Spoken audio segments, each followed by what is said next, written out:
Hey, what's up, Canada and beyond? Welcome back. It is Friday, July 5th.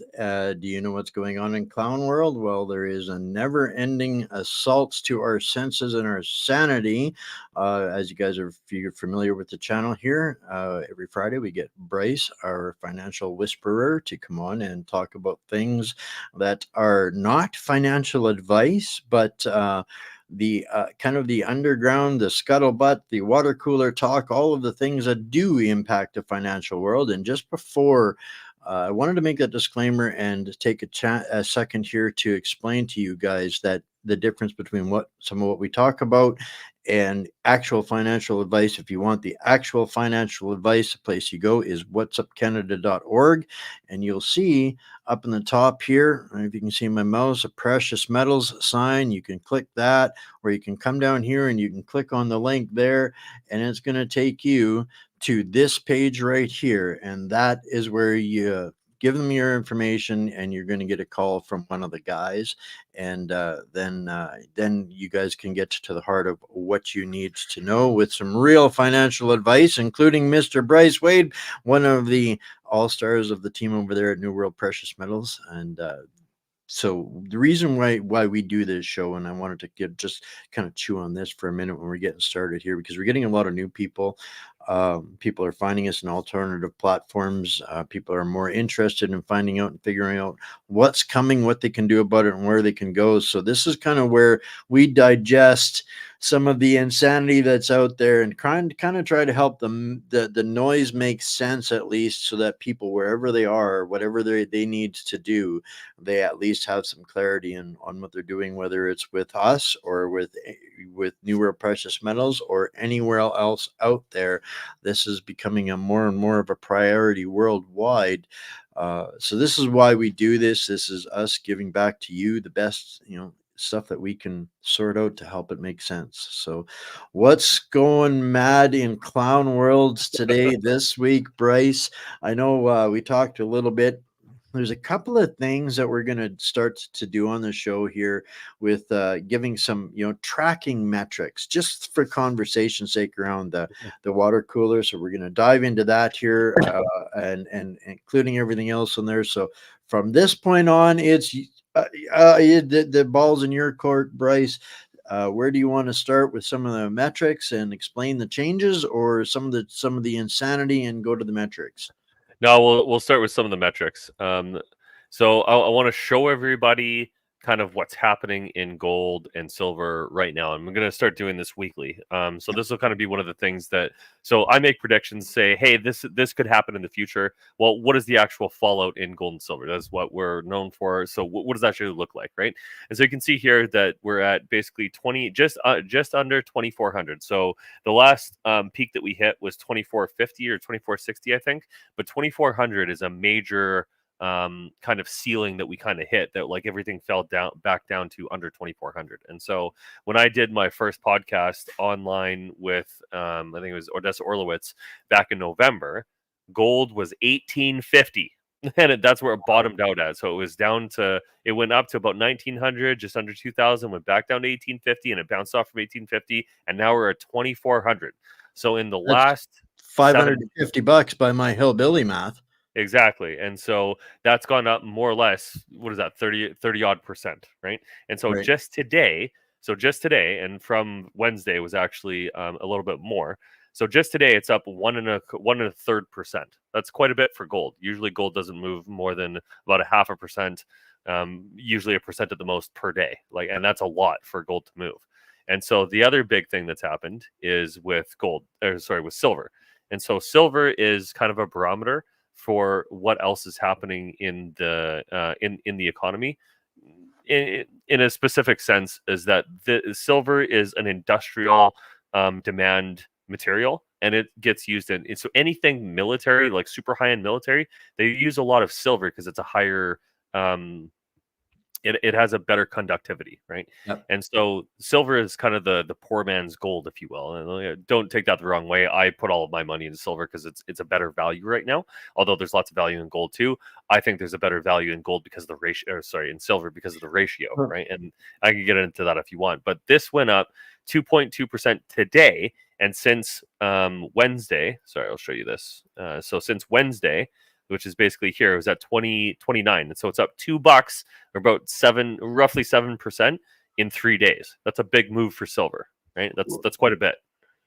One of the reasons why I wanted to start doing this with you week by week, getting a little bit more into the micro of this, because I'm getting a lot of people that are becoming, more considering leaving Canada or moving elsewhere. These kinds of things. They're looking at moving their wealth, their assets, their this sense of inflection as to what they can do to protect themselves, whether it's here or in other countries. That's one of the reasons why I chose to work with you guys, is because you guys already had that in mind beforehand. So this is where, watching it week by week by week is going to help people, start to think a little bit more seriously about what it's going to be like if they are doing some of those kinds of things. So I do want you to touch on that part of what you guys do that's a little bit different from others out there as well. And the other thing that I wanted to do is, this one's for the people that are out there watching. Please give us a share, help us get this message out there. And if you have questions and you're not ready to go and set up an appointment to talk to the guys, by all means, throw them into the chat. This is meant to be an open forum of communications for people that have questions. I mean, I caution everybody, you don't want to put your financial resume out in the chat, but if you have questions, don't be afraid to ask and throw them out there. Yeah, absolutely. We'll get them. So kind of one of the things that separates us from other bullion dealers is we have our wholesale program. So what that basically means is we have a vaulted service. So other companies have other vaulted services as well, but ours is international and worldwide. So basically, as long as you're not a U.S. citizen specifically, you can work with and use this process to protect your wealth from inflation, hedge against the economy, the inevitable collapse of the economy that's coming, and you can move money around the planet if necessary. So if you're like, hey, I have all this money in Canada, I want to put it in gold and silver, I don't trust that Justin Trudeau isn't going to try and steal it, so I want to get it out of Canada, you can have it moved to another country if you want. So there's a lot of safety in that program. I'm heavily invested in it. Most of the company is as well. We all like it for a variety of reasons, because it's very liquid and it's very flexible. So it's one of the most liquid things that you can do, and it still gives you exposure to gold and silver and the price of gold and silver, which is going up considerably as you can tell. And it's one of the safest things you can do because there's no third party risk. And what that means, so I mean, in the wholesale program, technically there is still third party risk because it's sitting in a vault, it's not in your hand. But other than that, there's nobody else that needs to do anything that means to protect your wealth. So I always use the example of investing in a home or a real estate asset, right? So if I invest in a duplex, let's say, if I don't have two people or two families in those two suites, I'm paying my mortgage. That's the risk. That's the third party risk of a real estate investment, is that somebody else has to be spending money at that place for that to be above water and working. So gold and silver is one of the few asset classes that if you put your money in there, nobody else has to do anything, and you can still potentially make money, and you can at the very least protect your money from inflation. Well, and that's the thing that, we have an international community of people. This message gets far and wide, and there are people that are moving around from country to country, even if they're coming back to Canada, on a regular basis. But this is something that's becoming more and more. How do I travel or move around without losing my stuff to this insanity that seems ever creeping in Canada? And I mean, we're in a time here where people should be benefiting from this, not worrying about losing it. But unfortunately, that's the government we have in place at the moment. Yeah, exactly. And I think it's prudent of people to be able to set yourself up for success. And what I mean by that is when people ask me, what do I do if I have X amount of money? And that kind of depends on what you're trying to accomplish, right? Because Right, I always ask people how far on one spectrum are how far are you on the spectrum of into the system and the world's about to end, right? So if you're 100% like everything's about to collapse, like get all of my money out there, I'm going to have a different conversation with somebody than somebody that says, hey, I want to protect my net wealth, I want to still have exposure, but I don't want to pull everything out of my investments. I think we still got another couple of years, I want to plan for my future and my retirement. It's a totally different conversation, right? And so it right, really depends on what the person I'm talking to is wanting to accomplish. And so if somebody comes to me and says, I only got 20 grand and what do I do with all my money, and this is the only 20 grand that I have, I would not even tell them to buy gold at all. Buy like a few $1,000s of silver, maybe 5,000 on the max, and put the rest of that into stuff that's going to keep you alive, because that's more important, right? I want to make this point because it's important. Gold and silver is an intermediary between resources, right? That is the purpose of all currency, is so that it's an intermediary that you can go and get the resources, skills, or assets that you want or need to survive, right? So it's not it can be an investment, but it's supposed to be there for a transaction, right? A physical it's the transaction with an material of any transaction. exactly. And so if you don't have any of the stuff that you need to stay alive, go do that first. Go get food so you have 90 days worth of food. Go get protection for yourself, for your family. Go make sure you have utensils and all of the stuff that you're going to need for if things go sideways, right? That should be your priority, is making sure that you and your family are Right, safe and able to stay alive before anything else, right? So right. gold and silver is always second to that. Right. And I think one of the best testimonials that I've gotten so far since you and I started doing this. I know we're, off, we're not professionals in this and any of this, but I've had people that have messaged me and said they were able to take their lira and move it Hmm. into metals and protect, and so there's all different ways of leveraging what can be done just to protect your butts against this government. If you have, anything that is the grasp of bail-ins or seizure or capital gains or all of these insanities.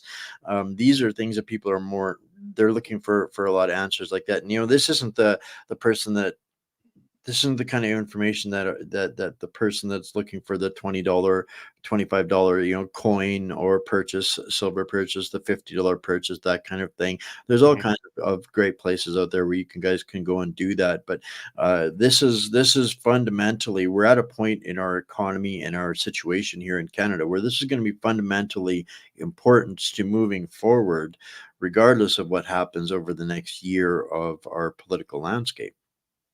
Yeah, and I kind of I look at a lot of things fundamentally as well. Like, what is the basis? What is the underlying core? What is the fundamentals of what we're talking about and how something works, right? And so I can't remember if I mentioned this last time, but if there's new viewers, or if there's older viewers, I apologize. But if there's anybody newer, this is kind of the important thing that you have to realize about gold and silver. There's only four ways to do a transaction. Okay, so it's barter, physical, exchange, which is gold and silver, but it could be bark or seashells or whatever. Basically, something that you agree that, like, I'm going to give you this and you're going to give me that, and that's an intermediary for getting something else, right? So a physical currency of some sort, gold and silver being one of them. There is fiat currency, which is essentially debt, and now there's cryptocurrency and central bank digital currencies. So, which is a kind of an extension of the third one, but a technical upgrade to it. And those are the only four ways that you can make a transaction with anybody ever for any reason at all. right? Either somebody's going to give you something, or you're going to have to make an exchange of something. So if you don't have the physical asset that they want, well, you better have an intermediary, which is typically either cash, some sort of digital currency, fiat, or now gold and silver, because more people are kind of getting wise to the game that this is something that they might need to do to ensure that they can still do that, right? And Right. just to bring it back to my earlier point, the purpose of all those four things is to getting the resources, skills, or assets that you want to accomplish what you're trying to do, right? And so from that perspective, gold is gold and silver, but silver more for smaller transactions, is always going to be valuable. It's whether or not the other person on the other side of that transaction is going to accept that transaction, right? And so the more people that get into this, and the more people that are able and willing to do it, the better it is for everybody. So this brings me to making a point in this. When we look at the demise of our system here, and whether we like it or not, the rest of the world creating a parallel system, whether we like it or not, i.e., in the BRICS system, which is based on not just gold, it's not diamonds, but it's metals. This is where in the multipolar world is going to be multiple levels of materials that will be this in effect currency and transaction. Those will be the commodities of doing business in anywhere else outside of Canada, and hopefully it should be in Canada here too when we get to the point of correction. But right now, so taking that in mind, in this expedited expressway to alternative currencies in any capacity, not just here but abroad, there's a lot of a lot of shifts happening in the markets right now, and there's some people that are setting up to be winners and losers in all of this turmoil and confusion. So what do you see coming in the Overton window that people that pay attention to this kind of stuff might be wanting to put on their early radar? There's a problem coming with real estate. So the real estate crash that happened in 2007, that's happening again. It's happening right now, and it's gonna eventually it'll come out. But I think that'll be one of the triggers for the actual financial collapse that we're facing. So everybody that's watching this has to understand there is. I can probably explain it visually better than I can explain it. So I'll bring up this slide because it'll kind of make this make sense. So there's unrealized losses. So what that means basically is in the investment world, if you make an investment, you don't. Let's say I invested in Tesla, right? I am big Tesla fan that I am. I'm going to invest in Tesla, right? So I Mhm. invested at $200. Okay, I saw it go up to 300. I'm super happy at 50% up, right?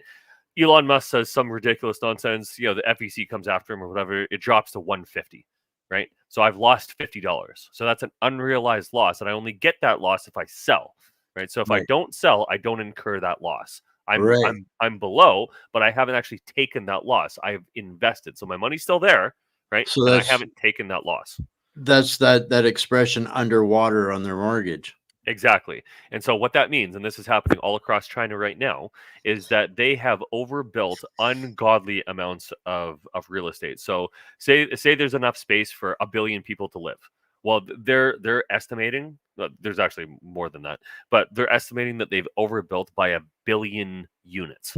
There's some ridiculous amount of money. There's whole cities that are literally empty, and there's like thousands of 50-story towers that have hundreds of units each, like 1,000 in some cases, right? Yeah, I watched a video of these young fellas that went over there, and there's this. They have these mini theme cities. Like there's this Yeah. to Yeah. scale exact replica, Paris, Hollywood, these Yep. kinds of things. They've built these things to scale.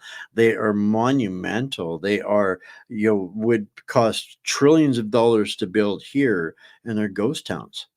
Yeah, and this is why, because so the reason that this happened is that real estate is about 30% of the Chinese economy. Okay, so that means like 30% of their GDP comes from real estate sales. And so what has essentially happened to Chinese people because of their communist garbage bullshit system that they have, that is also trying to be pushed here and there in the West, is that they have essentially stolen all of the wealth from the Chinese people because they put it all into, and we're talking generations.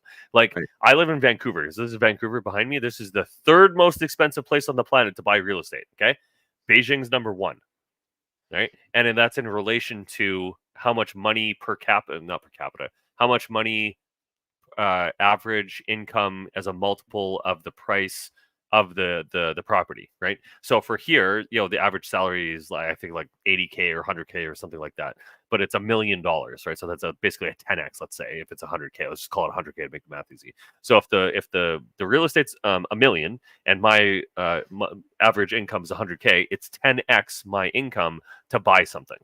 To buy that property, right, as an average. So back in after the war, we're talking a 2x. So somebody would get paid like $4,000 a year or something, and a place would cost them like 8K or something, and you would have a home on a property, right? So the amount of money that it now costs to get into property is insane, right? And so in China, it's even crazier. And so you had generations, like literally like 2 or 3 generations of Chinese people would save and save and save so they could have put a down payment on a house and own something in one of these major cities. And they don't even own it because it's a lease, 70-year lease. You don't even own it. So, and we're getting that way here with these like reverse mortgages where they're giving you back some of your equity. So it kind of, in essence, works out the same way. But this is a point that I wanted a couple of points I wanted to string together on this. It used to be the old rule of thumb here for decades and decades and decades. The model was the rate of inflation was 100% every 10 years, and the rate of your wages were going up every 4 years. Now, here in the last couple of years, we've gotten it to 400% in the 10 years versus 100% in 10 years. And now, where this is going to burst, and I don't know, you can tell me probably in more complex terms, but our country is, through this intended destruction, has been recording an inflated inverted housing market as our gross domestic profits of our country in order to obtain financing and printing money. So this is a giant scam that's about to pop because it's absolutely criminal what they've been doing in this, and all of these people that are inverted in their mortgages and underwater. This is, I think, what you see, what you're saying is what if I'm understanding as a hillbilly, that's what you're saying with the housing bubble about to crash. Yeah. Yeah, so kind of what you're speaking to there is using real estate as a leverage point for other assets, and so loaning against it. So we're in so one of the metrics that you can look at as like things are really not going well is super long mortgages, right? So China just issued bonds that were like 50-year bonds or something like that. That is just unheard of. Like usually bonds are about 10 years. I think they go up to 20 at the most and 30 at the absolute most, but those are really rare because that's a lot of risk to be making that much money over that much time, right? So most people don't invest in that sort of stuff. I want 5-year, I want 2-year, 1 year, 10 years, something like that. That's like a normal amount of time, right? And they're issuing like 50-year bonds. And so the CMHC, so Canadian Home Mortgage Corporation, Mortgage Home Corporation, they are issuing really long-term bonds in the same way. So they're issuing mortgages in the same way. So that's how you know that things are really not looking good. And what you're looking at here is the unrealized losses of the banks, right? So if you remember back to last year, right, SVB, Silicon Valley Bank, this is why and how they collapsed, right? Because essentially what they did is they took out a whole bunch of loans, which is what banks do, right? So they took out a bunch of loans for people. So people put their money in, they gave a bunch of loans out to people. They had the delta, so they're making money on that, and they're like, hey, we've got a bunch of cash sitting here, what are we going to invest in? We got to be really safe about it. We're going to invest in bonds, government bonds, right? So government bonds are typically one of the safest assets because they're backed by the government, right? So treasury bonds, like T-bills, treasury bonds, that's generally known as bonds usually because that's one of the main asset classes that banks invest in.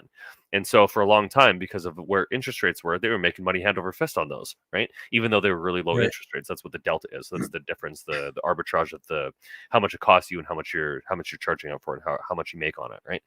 And so when they had to sell some of them because people were like, hey, I need money for my business, things aren't going well, I gotta pull some money out, there was a run on the bank, more or less, because that's what a run on the bank is that you need money, you need money, you need money, and I only have this much money. And if I give everybody everything they want, I don't have any money. So I'm out of money. Bank's out of money, right? That's what a run on the bank is.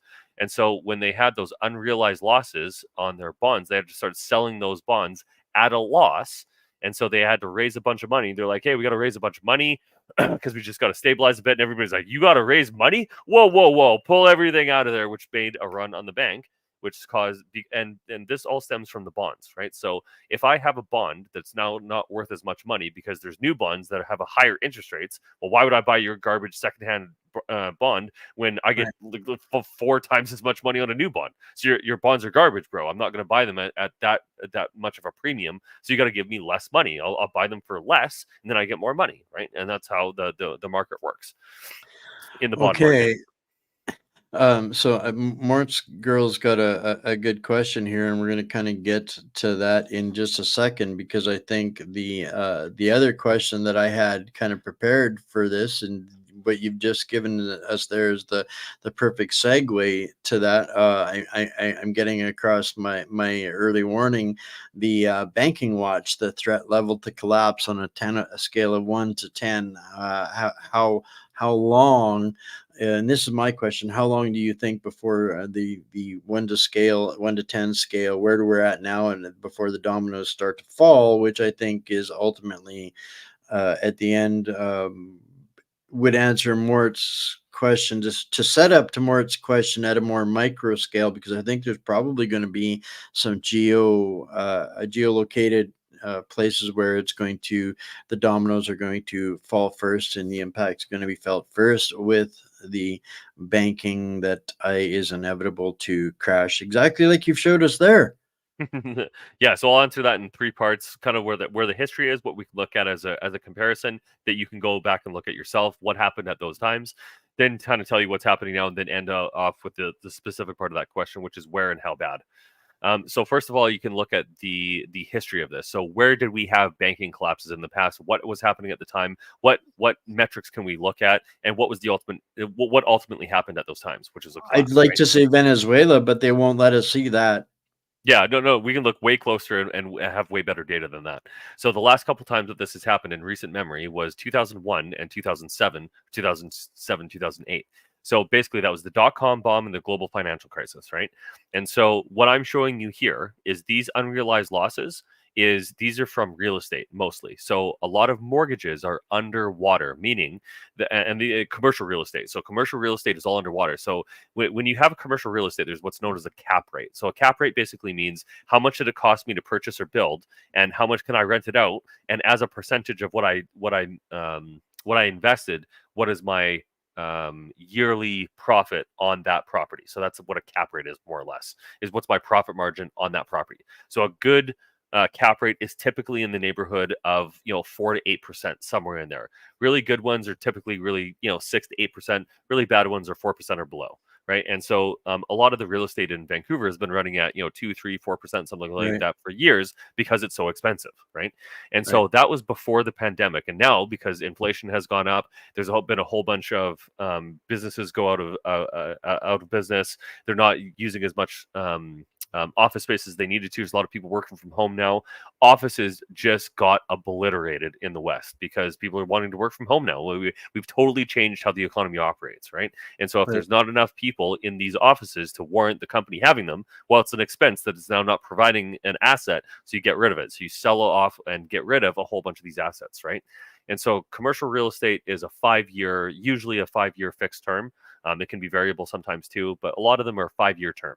And so a lot of the real estate is coming up for renewal this year and next year. So in the US, about $2.5 trillion of commercial real estate is up for renewal, right? So they have to refinance, and they're going to be refinancing at, in some cases, nearly 5 to 8 to 10 times the amount of money that they would have to pay for the exact same asset that is now worth less. That is underwater, not making money, and not going to happen.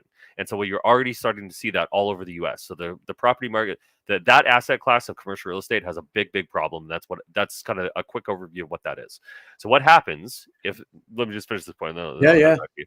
So what happens if that happens, right? So if all of these real estate companies that are managing all these property management companies are like, yo, man, we're underwater. And part of the deal that you make with the bank is they finance a lot of that. And if you can't pay that mortgage, they take it back. That's part of the deal. So it's backed by the real estate. The asset itself is how you get those loans. It's called loan to value ratio. Typically, that's somewhere in the neighborhood of like 50 to 70%, typically, which means that if I have $1 billion for my project that I have to put down, I have to put down $300 million, and the bank will give me the rest so I can build my project. Just to make the math simple. And so if I can't now make that payment, I give it back to the bank and say, I'm out. Like, I lose the asset. I lose. Whatever money I invested, I lose. The bank takes the asset. But if the bank takes the asset, that means that asset that now is worth significantly less than what they loaned out for and what they paid for it is now on their balance sheet. And that's where a lot of these losses are coming from.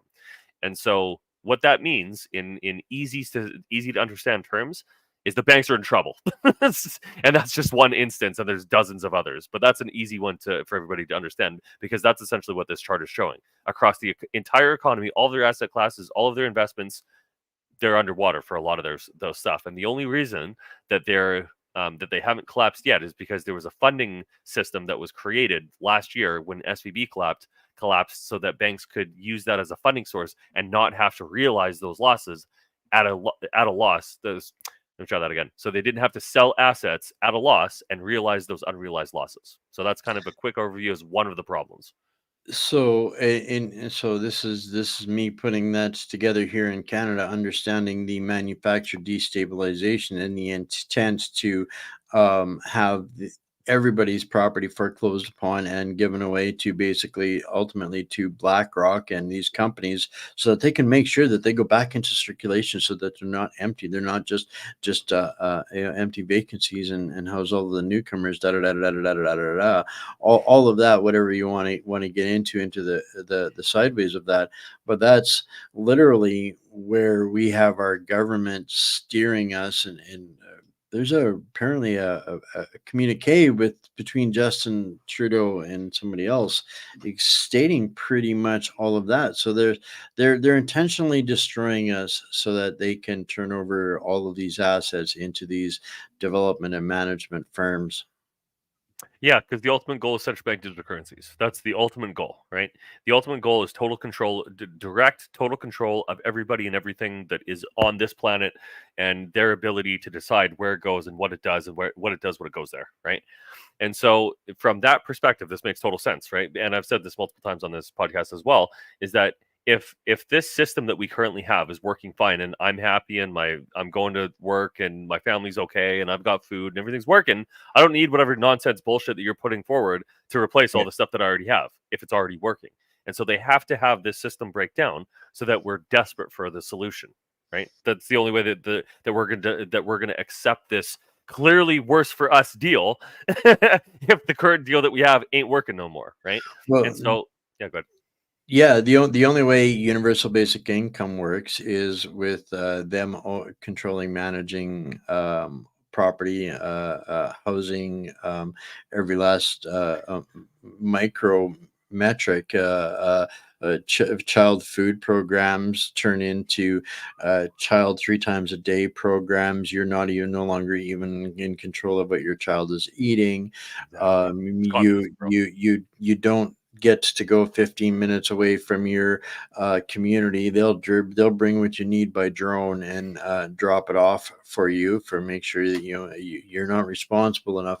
This is all being funneled into the desperation of people accepting compliance rather than the quiet misery being extended. Exactly, and that's why I showed this, is because all of these policies have an underlying tone of communism, right? So all of Justin Trudeau's policies that he's put forward, to some degree or another, some more than others, is communism. Like, it's literally like, I'm going to do UBI, I'm going to do a child food program. Not one single policy that this freaking idiot has put forward has helped the working person reduce inflation. They've taken more of our tax money. They've given themselves a raise on the same day they increased our taxes. Like, the absolute absurdity of this stuff just boggles my mind. I'm so sick of listening to these stupid people say stupid things that as if they're smart. I just can't stand it anymore. So let me bring it back around to kind of what's happening, what to do about it, okay? Because I like talking about solutions, okay? So the question was, what's happening now? What can I look at to prove that it's happening now? And what am I going to do about it? Where it's going to be hit really bad, okay? So the stuff that you can look at is a couple main points that happened during 2007 and 2008. Number one was interest rates. Every time interest rates skyrocket, it's an undue burden on the working people that are paying for these mortgages. And now, since the GFC in 2008, like the amount of debt that's out there is orders of magnitude more. And so if you raise a percentage, the interest rate by 0.25%, well, it means a lot more if you have $1 million of debt rather than $100,000 in debt, right? When people had 18% mortgages, well, there was only like 100K, 200K, and you had, this whole thing. But like, it's actually far more money over time to pay 5% on $1 million than 18% on 200K. Right, if you do it out over time, right? So we're paying more of our money. More of our money is going to these institutions where it shouldn't be, right? Because they've broken the economy because they're so incompetent and stupid. Okay, so one of them is interest rates. One of them is unemployment, which is it was skyrocketing right now. One of them is delinquent mortgages, or people that are behind on their mortgages and credit card debt. And all of those things are going up right now. And so when she was asking about, or he, her, whatever, was asking about the, when is this going to happen? It's going to be soon. At some point in the next year. I don't know exactly when. I think it's personally going to happen before the end of the year or just after the election, one of the two. But next year at the absolute most. There is no way that we're making it past 2025 without this busting all over the place. With the ho ho ho happy Independence Day and the dumpster fire called the Liberal Party, some of my friends that are old time financial wizards say watch Tokyo. That'll be the first one to drop. But I want to make some comparisons. Pardon me? Let me just push back on that slightly, because I agree to some degree, but China was actually the first. China has already collapsed. China is one of the main engines of one of the main engines of the economy worldwide, because it created so much demand because they were a manufacturing base. Well, all of that manufacturing is moving. And China is collapsing. So that's bad for the whole planet because they don't have as much demand. They weren't growing at 10% per year, right? And so Japan, the reason why Japan is important is because they're the second biggest owner of U.S. debt. And if they start selling all those treasuries, that could be, or probably will be, one of the catalysts. So I agree with them in that point. That it is important, and that's the point where they're for John Q. Public, that's the kind of the first that they're going to be able to digest and realize most of us can't discuss Chinese economics, but we can know that when that flare goes off of Japan, and that's kind of the onus of what they're referring to in that. And again, this is between you and I, is kind of like you're the professor and the whisperer, and I'm the northern swamp donkey. So I try to digest things for people so that they can get it, in Canadian speak back where I come from too. But this graphic that you've got pulled up here, this is kind of the Marxist, there he is in there, the Marxist version of the Hegelian dialect: problem, reaction, solution, right? Yeah. And there's actually another one that is legitimately the government model. They've rebranded it, repolished it, recycled it, out of the nostalgia bin of history, and it's called the PAR program, Participatory Action Research. So this is the never-ending, infinite loop of the Hegelian dialect implemented into the political spectrum. Right? Yeah, and I actually agree with this, because that's how the change works. You make a decision, right? You take an action. What happens with the action? Was it good or bad? We'll fix the next action and try to go in the right direction if it was wrong, or continue down that path if it was right. Like, there's nothing wrong with this process. It's who's doing it and why, and what they're actually trying to accomplish. Right, and this is one of the most base Cole's notes terms that I'm having to kind of stimulate people to think it out a little bit. Again, it's not that they don't know, but it's just out of the side of their mind. McDonald's never got famous because they made the best burgers on the planet. They got huge because they had a system that Yeah. they could duplicate, and these systems, like this PAR system and cycle, is uh, what they do. This becomes their system. They adopt it. So then we have to take a look at these systems and, okay, what is the parallel and the antidote to these systems, and duplicate that with our own system. And these are that's the path to freedom that we're trying to cover both sides of this on. Is you got to be aware of the system in order to beat the system.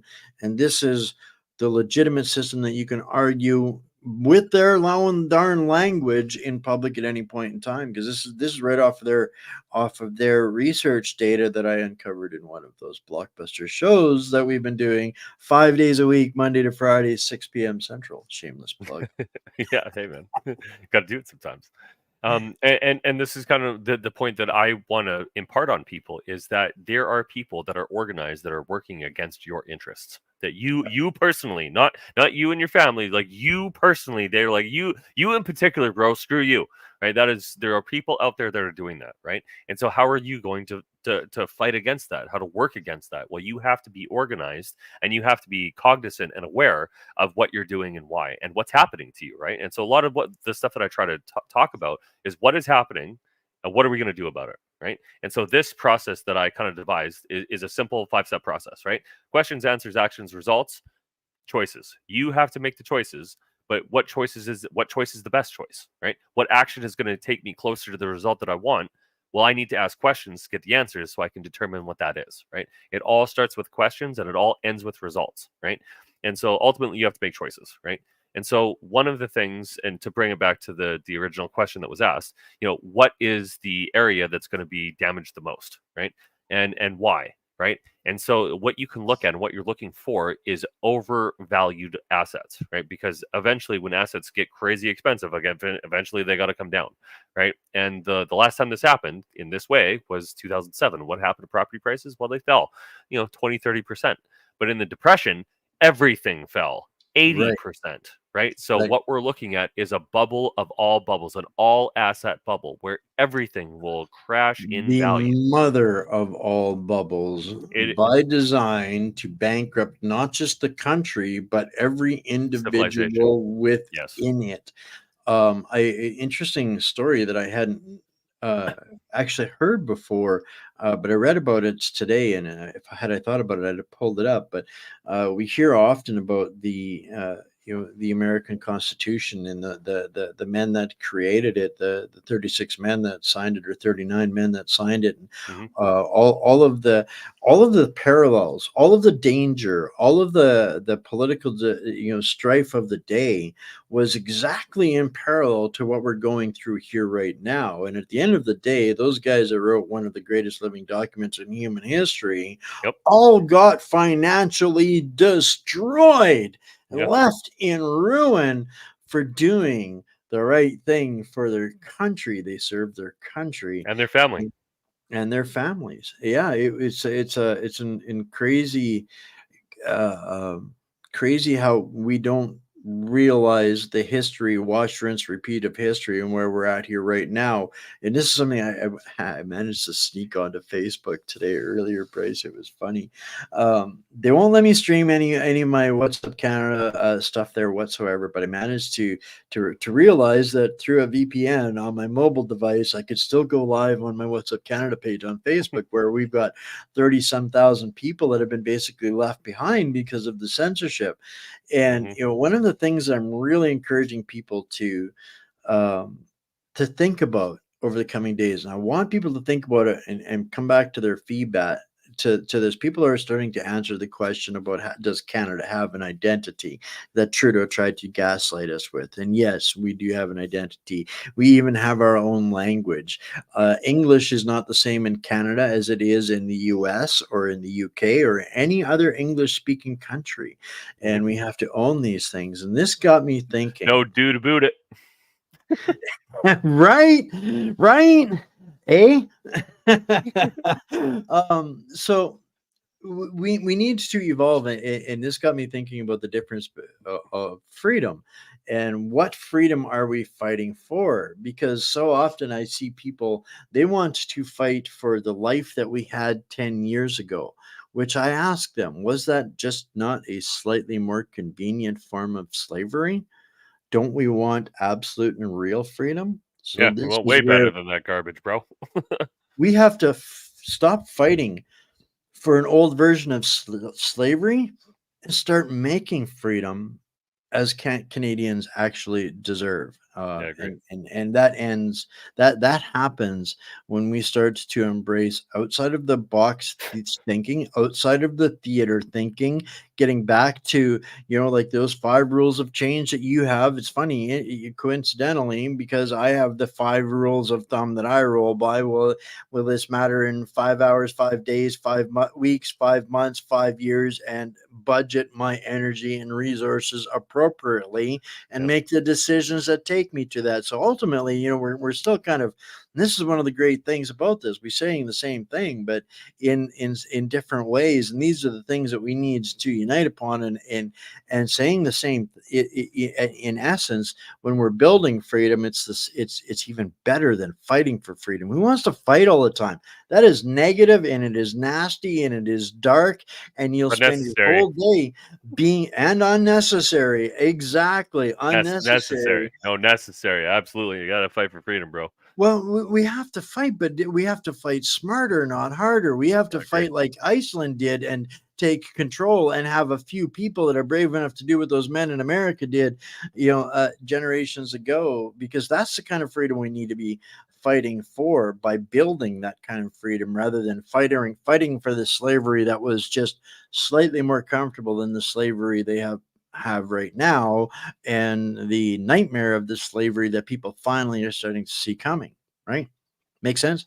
It does, but unfortunately, as a kind of a little bit of a black pill, unfortunately, that Iceland is now completely Oh digitalized. yes, oh yes. They had it. They They had had it, it, had, and then and they they were gave like, it "Oh back, yeah." kind of like the UK did this week, right? Well, Nigel Farage is doing actually really good in the UK, He is, surprisingly. but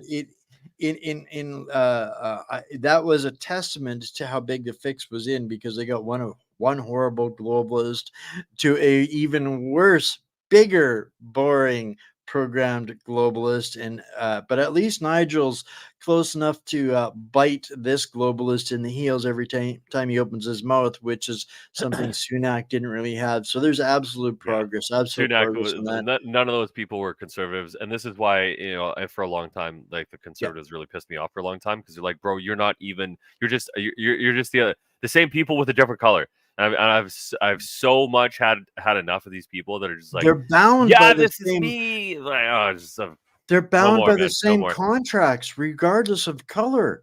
And this is one of the things I think we need to, as hard as it is, I have to encourage people to leave a little bit of their rage off of the table when it comes to understanding that most of these people, although they are committed to it now, they were duped into it, they were deceived into it, but they are now unfortunately stuck with the burden of knowing that they are contractually obligated to the same poison, no matter which side of the political spectrum they are on in our parliament. So they have to come clean on that and say, okay, maybe I didn't know I was a dummy when they forced me. They cracked the whip and I had to sign that UNSDA and that migration compact, but that has to be the dividing line.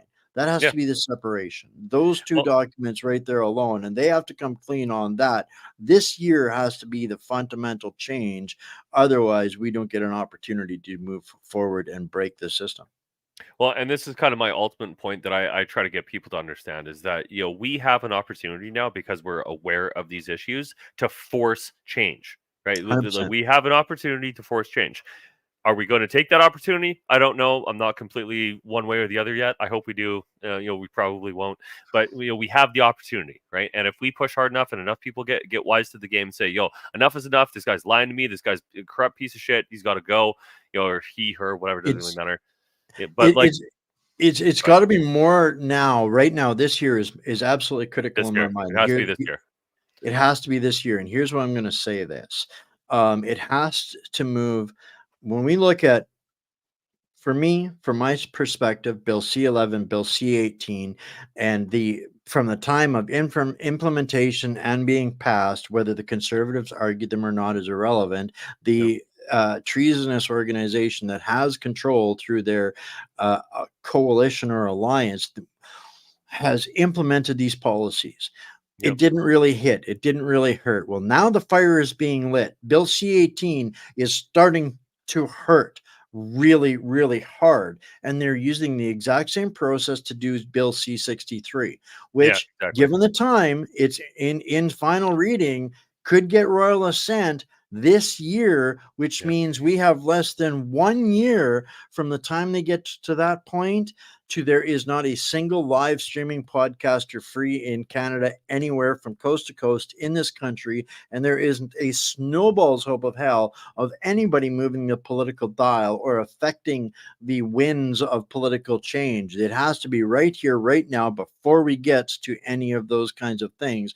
We have to hold all parties to see these censorship measures are the existential threat to Canada right here, right now. Yeah. Because if we don't make this a nonpartisan Canada-wide issue, we'll never be able to squabble about anything a year from now.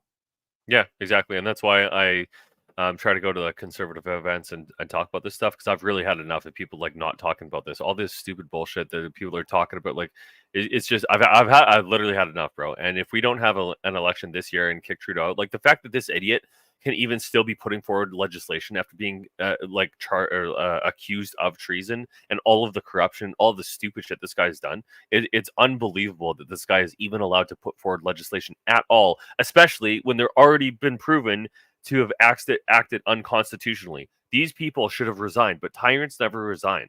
So we're going to have Never. to vote these idiots out by force. And like by force, specifically, I mean voting, not like voting out. Like we have to have a referendum. We have to have something, but these idiots got to go this year. Well, it is critical for people to understand. Thanks for Steve for bringing. Oh, this was the one I wanted to bring up, particularly because yesterday I literally held people's hand from the bill to the UNSDA, the 17 points listed right on the website, giving the exact language used in the bill that's being passed, which, if that is not the absolute confirmation that these guys are not doing their elected duties, but they are merely regurgitating what the UN is giving them and enforcing that on Canadians. I broke that down in the breaking news report Yeah, I'll take a look yesterday. at The that. documents, everything is in the Substack, which you guys can find in the link below this show or pretty much anywhere where you're tuning in. But this guys is where, if we want to be able to still fight and argue whether we agree with each other or not, if we still want to be able to fight and argue 2 years from now, 5 years from now, we better put our differences aside for at least right here, right now. We don't have to change the country, but if we don't come together and stop this damned insanity right here, right now, and we need to be breathing down the necks of every person within Trudeau's sedition caucus, conservative, across the board, we need to be destroying their narrative consistently, not just for 5 minutes. If you can write a letter, put a stamp on it.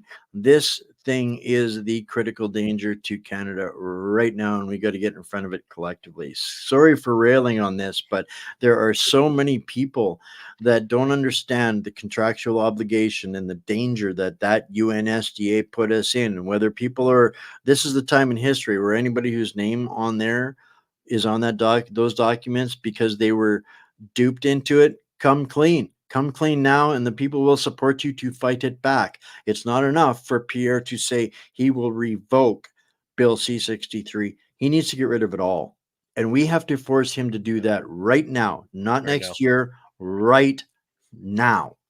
Yep. So, Steve, make sure this gets out onto every platform out there for the next week, buddy. Yeah, 100%. And if you could just bring up my my thing. So this is what is the goal. So everything that you talk about in that, which I haven't watched yet, but like I know already that everything that you talk about, that this is the ultimate goal. These four things. If these four things happen, it's slavery for everybody forever, right? And that is the 100%. ultimate goal, 100%. right? And that's what they're trying to do it legally, because the legalese is one of their avenues to doing so. But if they collapse the economy, like they're not even going to have to do that. They've already set up all of the infrastructure necessary for when everything does collapse. They're gonna be like, hey, don't worry about it, everybody. Just sign up here, give us all your information. Got this one digital ID that's basically like the barcode on your neck from back in the day, and it's all cool, man. You're just part of the system now, and we control you, right? And so the point that I'm making with this is I'm not black pilled, and even though I know all of this and a lot more that I don't talk about, even though I know all this stuff, I know that most people are good. Most people care about themselves and their family and their community. And there's a lot of shitty people out there, but there's a lot of good people out there. And I think there's more people that are good than bad. And if we got together and said, yo, these idiots that are screwing everybody around and screwing us over, they got to go. We're had enough of this shit, right? That is what the revolution and the Renaissance is all about. Not this communist absolute nonsense. These far left lunatic morons believe it. It's just so stupid. They don't even know what they're talking about. But anybody that truly cares about freedom is like, I have the ability to live my life in the way that I want to live it. As long as I don't screw over everybody else, I'm allowed to do that, right? That's the idea of freedom itself, right? And to protect that idea, you have to be a part of the solution. There's nobody that's going to come and save us. We have to put the pressure on. We have to bribe or cheat, steal, and win, because ultimately, like the place that we're going to go to is either going to be a golden age or a dark age, and I'd much rather go to a golden age than a dark age. But if we're going to get to that 100%. place, we got to have to work at that, and we're going to have to work at it together, bro, because it ain't going to happen alone. Any clown that is suggesting anything other than engaging in civil negotiation and diplomacy with like-minded individuals, anybody that's trying to use any of those big bad R words, if it's any R word other than Renaissance, run from those individuals, because they are dangerous to you.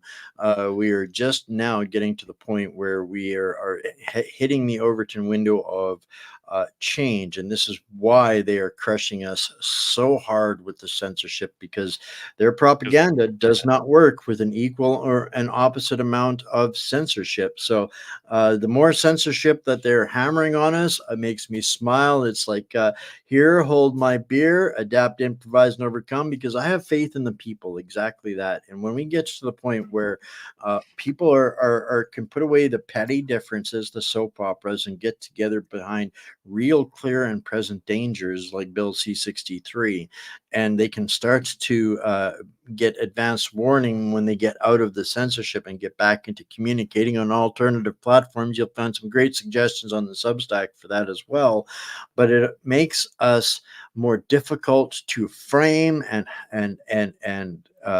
get bent up, because when we are proactive, we are not defending ourselves in being reactive. And that's something that I wanted to highlight, that statement specifically, because next week, guys, on Tuesday, I'm going to be talking about the next big frame that they're going to try and swirl us all into being dangerous, radical criminals for asking a question.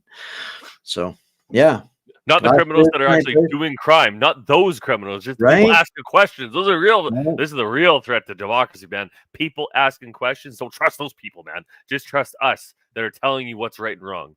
Well, we broke down, the 330 new Stasi thought police that are on the agenda right away, and what that all costs and what that could actually do. But in the age of informational warfare, they still have room to come at us, and the next big assault is coming, and that's what I'm going to be talking about on Tuesday. And for everybody out there that is familiar with Jim Ferguson over in the UK, we're going to get a real firsthand inside discussion with him. We'll be pre-taping this one, but it'll be out on Wednesday about from behind the scenes about in Canadian. Proper Canadian, about the now I just have to exaggerate it, from behind the scenes of the political turmoil and chaos in Clown World UK. So it's going to be a big week next week. So make sure you guys hit that like, subscribe, and share. Get this stuff out. There's been so many. He is on X, absolutely, Steve. He runs Freedom Train International. He's also a personal close advisor to Nigel Farage and a whole bunch of other people leading Europe down this slide to the far right, as the Mockingbird mercenaries like to describe it. Well, coming from a bunch of communists that keep saying that, I don't give a shit what they say anymore. It's right? Exactly. So that's why I started calling these far left lunatics, bro. They're so dumb; they don't even know what they're talking about, man. I know. So at this point, it's becoming like a turkey shoot with their their programmed insanity. They go back to the playbook, but we're kind of waiting for it already. So next week's going to be all about that, guys. So thanks for everybody for tuning in. I hope you got some nuggets out of this. Stay mighty, stay strong, stay blessed, have faith, and we will see you all next week. Cheers, everybody. Never give up, never surrender. Amen. There is no surrender. There is only hell when we stop fighting together. And we're all going to speak. It doesn't matter what we are and want to argue about then. We'll have, but yeah, anyway. Till next week, guys. In times of global instability, soaring inflation and massive debt, gold and silver have proven to be unshakable pillars of wealth. New World Precious Metals, based in Calgary, Canada, is a leading international brokerage. We offer an easy, secure, and cost-effective platform for investing in gold and silver, including our international wholesale program and registered retirement savings accounts. Protect your money outside traditional banking with our physical precious metals, privately vaulted outside the banking system, at secure, insured exchanges worldwide. Gold and silver have been trusted assets for generations, with current projections indicating high returns. And with unprecedented demand from governments, banks, and investors, there are now shortages. Precious metals thrive during inflation, geopolitical instability, and currency devaluation. Sound familiar? Now is the time to invest in gold and silver, whether in your international investment account or by transferring registered retirement savings accounts. Experience the security of physical precious metals, combining the safety of physical assets with the flexibility of being like your own bank, offering instant liquidity and a financed line of credit. With precious metals on the rise, don't miss this generational opportunity to protect your wealth. At New World Precious Metals, we ensure your wealth meets its potential. Contact us today and our personal brokers will guide you every step of the way.